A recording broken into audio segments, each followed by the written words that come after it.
అందరికీ నమస్కారం. ఇవాళ మనం అత్యంత విశిష్టమైన శివరాత్రి గురించి మాట్లాడుకుందాం. శివుని మహారాత్రి, అత్యంత ముఖ్యమైన పండుగల్లో మహాశివరాత్రి ఒకటి.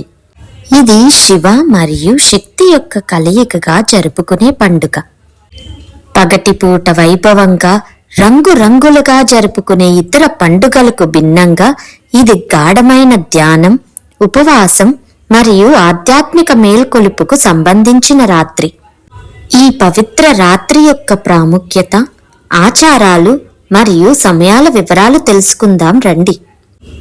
ఈ మహాశివరాత్రితో 3 ప్రాథమిక పురాణ గాథలు ముడిపడి ఉన్నాయి. దైవిక వివాహం, శివపార్వతుల వివాహం జరిగిన రోజుగా ఇది గుర్తింపు పొందింది. ఇది చైతన్యం మరియు శక్తి యొక్క కలయికగా చిహ్నం. కేవలం ఒక వివాహం మాత్రమే కాదు, పురుష మరియు ప్రకృతి కలయిక.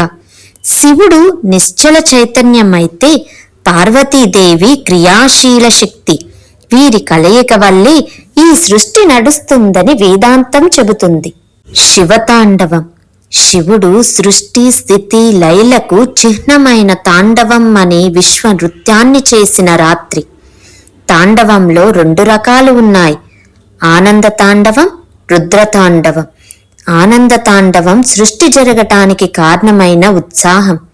రుద్ర తాండవం అజ్ఞానాన్ని, అంధకారాన్ని నశింపజేసే లయకారి రూపం. హాలాహలం, సముద్ర మదనం సమయంలో విశ్వాన్ని రక్షించడానికి శివుడు విషాన్ని సేవించి తన కంఠంను నీలం రంగులోకి మార్చుకున్న సందర్భం. లోకాన్ని రక్షించడం కోసం కష్టాన్ని తాను భరించి మనకు అమృతాన్ని అందించిన కరుణామయుడు. అందుకే ఆయన్ను నీలకంఠుడు అని కొలుస్తాం. మహాశివరాత్రి ప్రధానంగా పితృతర్పణాలకు ఎంతో లోతైన ఆధ్యాత్మిక ప్రాముఖ్యతను కలిగి ఉంది. వైదిక సాంప్రదాయంలో శివుణ్ణి మహాకాలుడు అని అంటారు. అంటే కాలానికి అధిపతి మరియు మోక్షప్రదాత అని పిలుస్తారు. అందుకే గతించిన ఆత్మలకు సద్గతులు కలగడానికి మహాశివరాత్రి ఒక శక్తివంతమైన సమయంగా పరిగణించబడుతుంది. ఈ రోజు పితృదేవతలకు చేసే సమర్పణల గురించి తెలుసుకుందాం. మోక్షం కోసం మహాకాలుని శక్తి. ఈ రోజు పూజలు లేదా తర్పణాలు చేయడం వల్ల తక్కువ లోకాల్లో లేదా అశాంతిగా ఉన్న పితృదేవతల ఆత్మలకు ఉపశమనం లభిస్తుందని నమ్ముతారు.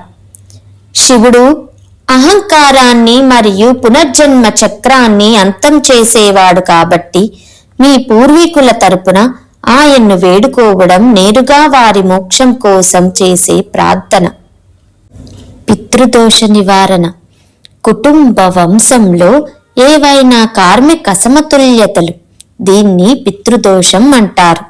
ఇవి గనక ఉంటే వాటి నుండి క్షమాపణ కోరడానికి మహాశివరాత్రి ఉత్తమ సమయం. శివలింగానికి రుద్రాభిషేకం నిర్వహించి ఆ పుణ్యాన్ని మీ పితృదేవతలకు దారపోయడం వల్ల వారి ప్రతికూల కర్మలు తొలగిపోతాయని చెబుతారు. ఇది మీ ప్రస్తుత జీవితంలో ఆరోగ్యం లేదా ఆర్థిక పరంగా వస్తున్న పితృ సంబంధిత అడ్డంకులను తొలగించడానికి సహాయపడుతుంది. చంద్రుని ప్రభావం తక్కువగా ఉన్నప్పుడు భౌతిక మరియు ఆధ్యాత్మిక లోకాల మధ్య దూరం తగ్గుతుందని, దీనివల్ల మీరు ఇచ్చే నీరు మరియు నల్ల నువ్వుల తర్పణాలు పితృదేవతలకు సులభంగా చేరుతాయని నమ్ముతారు. ముఖ్యమైన ఆచారాలు, సాంప్రదాయబద్ధంగా ఈ రోజు మనం పాటించవలసింది: వ్రతం, అదేనండి ఉపవాసం. శరీరాన్ని శుద్ధి చేయడానికి మరియు ఏకాగ్రతను పెంచడానికి భక్తులు ఆహారానికి దూరంగా ఉంటారు లేదా పండ్లు, పాలు మాత్రమే తీసుకుంటారు. జాగరణ, నిద్ర మేల్కొనడం. రాత్రంతా మేల్కొని వెన్నుముక్క నిటారుగా ఉంచడం వల్ల శరీరంలోని సహజ శక్తి పైకి ప్రవహిస్తుందని నమ్ముతారు. ఆచారాల సమయ పట్టిక. ఈ రాత్రిని 4 భాగాలుగా విభజించారు. వీటినే ప్రహరాలు అంటారు. భక్తులు తరచుగా ప్రతి ప్రహరంలో శివలింగానికి అభిషేకం చేస్తారు. ప్రధానంగా మహాశివరాత్రి నాడు జరుపుకునే లింగోద్భవ కాలం అభిషేక విశిష్టత లేదా 4 ప్రహరాల పూజా విధానం. శివరాత్రి రోజున రాత్రంతా జాగరణ చేస్తూ ప్రతి 3 గంటలకు ఒకసారి దీన్నే ఒక ప్రహరం అంటారు. శివునికి చేసే ప్రత్యేక అభిషేకాల గురించి తెలుసుకుందాం. మొదటి ప్రహరం సాయంత్రం 6 గంటల నుంచి 9 గంటల సమయంలో శివయ్యకు పాలాభిషేకం చేయాలి. రెండవ ప్రహరం రాత్రి 9 గంటల నుంచి 12 గంటల సమయంలో శివయ్యకు పెరుగు అభిషేకం చేయాలి. మూడవ ప్రహరం అర్ధరాత్రి 12 గంటల నుండి తెల్లవారుజామున 3 గంటల సమయంలో నెయ్యి అభిషేకం చేయాలి. నాలుగవ ప్రహరం తెల్లవారుజాము 3 గంటల నుండి 6 గంటల సమయంలో తేనె లేదా చక్కెర అభిషేకం చేయాలి. పంచామృత అభిషేకం అంటే కేవలం దైవానికి స్నానం చేయించడం మాత్రమే కాదు. అవి మన జీవితంలో 5 ముఖ్యమైన లక్షణాలకు సంకేతాలు. పాలు తెలుపు రంగులో ఉండి స్వచ్ఛతకు చిహ్నం. మన మనసు కూడా ఎటువంటి కల్మషం లేకుండా నిర్మలంగా ప్రశాంతంగా ఉండాలని ఇది సూచిస్తుంది. పెరుగు పాలు గడ్డకట్టి పెరుగుగా మారుతుంది. ఇది స్థిరత్వానికి మరియు సమృద్ధికి చిహ్నం. మన జీవితంలో సంపద, సంతానం మరియు ధర్మబద్ధమైన అభివృద్ధిని కోరుతూ దీన్ని సమర్పిస్తారు. తేనె మధురమైనది. మన మాటలు తీపిగా, ఇతరుల పట్ల మన ప్రవర్తన దయతో ఉండాలని ఇది గుర్తు చేస్తుంది. ఇది ఐక్యతకు కూడా చిహ్నం. తేనెటీగలు కలిసికట్టుగా తేనెను సేకరిస్తాయి. నెయ్యి అగ్నిలో వేసిన, అభిషేకానికి వాడిన నెయ్యి తేజస్సును ఇస్తుంది. ఇది అజ్ఞానమనే చీకటిని తొలగించి విజయానికి మరియు జ్ఞానోదయానికి మార్గం చూపుతుంది. నీరు అన్నిటినీ శుద్ధి చేస్తుంది. బాహ్య శరీర శుద్ధితో పాటు పరమాత్మ అనుగ్రహంతో ఆత్మశుద్ధి జరగాలని దీన్ని ఉపయోగిస్తారు. బిల్వపత్రాలు మారేడు దళాలు విశిష్టత. శివునికి అత్యంత ప్రీతిపాత్రమైనది బిల్వపత్రం.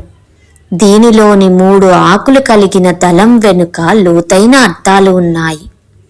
త్రిగుణాలు మనలోని 3 గుణాలైన సత్వ అంటే శాంతం, రజ అంటే ఆవేశం, తమ అంటే బద్ధకం లేదా అజ్ఞానం. ఈ గుణాలను శివునికి అర్పిస్తున్నట్లు భావించాలి. త్రిశక్తి రూపం ఇది ఇచ్ఛాశక్తి, జ్ఞానశక్తి మరియు క్రియాశక్తికి చిహ్నం. ముక్కంటి రూపం మారేడు దళం శివుని 3 కనులకు ప్రతిరూపంగా భావిస్తారు. సూర్యుడు, చంద్రుడు మరియు అగ్నిస్వరూపం. జన్మరాహిత్యం త్రిదళం త్రిగుణాకారం త్రినేత్రం చాత్రియాయుధం త్రిజన్మ పాప సంహారం ఏకబిల్వం శివార్పణం. అంటే 3 జన్మల పాపాలను తొలగించే శక్తి ఈ మారేడు దళానికి ఉందని అర్థం.